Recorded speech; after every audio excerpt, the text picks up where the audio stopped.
Thank you, Mr. Chairman and Senators, for providing me an opportunity to address this important issue. I want you to imagine for a moment that you are an employer and you've got some problems with your employees. When you hired these employees, they promised they would do exactly what you asked of them. But once they got the job, they became a nightmare. They stopped listening to you and started using the job to line their own pockets. They took the company credit card and racked up more debt than you could afford to pay back. They became so obsessed with keeping their jobs that they forgot to do their jobs. And after all that failure, all that disappointment, and all that incompetence, your employees came to you and said, "We deserve a raise." If you're a reasonable person, that should make your blood boil. And yet, that is exactly what it feels like to be an American taxpayer. The first three words in our Constitution are "we the people." It's written larger than anything else because the framers of that document, the architects of our republic, wanted to remind you at all times who's in charge. We the people. We are your employers, and you have an obligation to listen to us.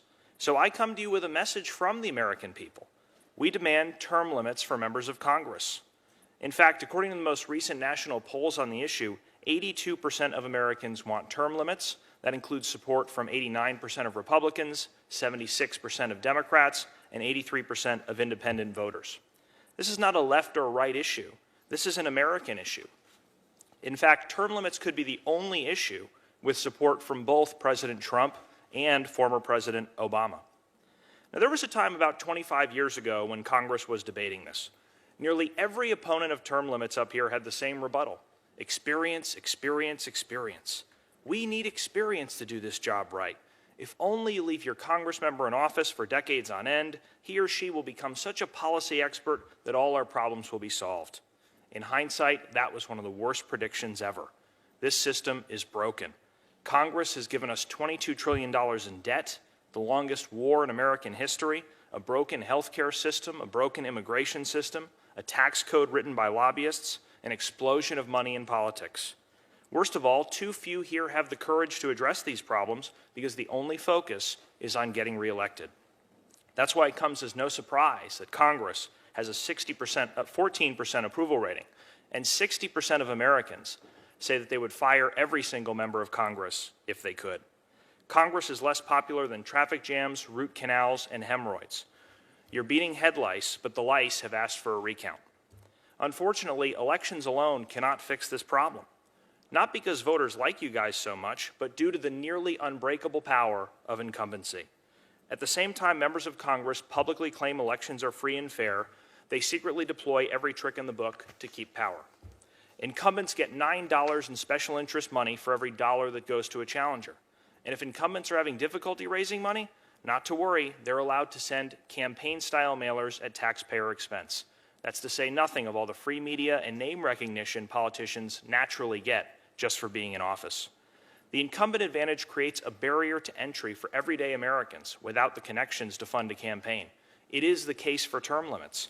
Elections may in theory be capable of dethroning incumbents, but that isn't how it works in the real world. Congressional incumbents have a 98% re-election rate. That probably explains why Congress looks more like a country club than a melting pot.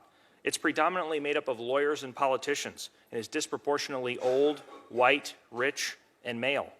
Term limits would give us a legislature that better reflects the diversity of our society. The message long-term incumbents send to young people like me seems to be, we want you just close enough to the political process to help us win, but don't get too close and take our jobs. The American people have lost confidence in this Congress, and for good reason. We routinely see abuses of power. 18 months ago, it was revealed that members of Congress were secretly using taxpayer money to settle lawsuits, some for sexual harassment. You still haven't disclosed how our money was spent and on whose behalf. So term limits is a check on arrogance, it's a check on incumbency, and it's a check on power. It's a way to restore political courage while bringing fresh faces and ideas to Washington. As Ben Franklin said, for the rulers to return among the people was not to degrade them, but to promote them. As Kanye West said, no one man should have all that power. Here's the dilemma we face. Over 80% of Americans want term limits to happen. Donald Trump and Barack Obama want it. It is being blocked purely by the self-interest of Congress. If this were a trial, you all would have to recuse yourselves because there is a colossal conflict of interest. If term limits pass, you won't stay in the limelight forever. You won't be the center of attention, and some people might even stop laughing at your jokes. You'll have to become ordinary citizens. And that is, my friends, the entire point. We're asking you to do what's right and listen to the people you represent. It's time to bring the gravy train into the station, end the reign of career politicians, and give Congress back to the people. Please support Senate Joint Resolution 1 for term limits. Thank you. Thank you.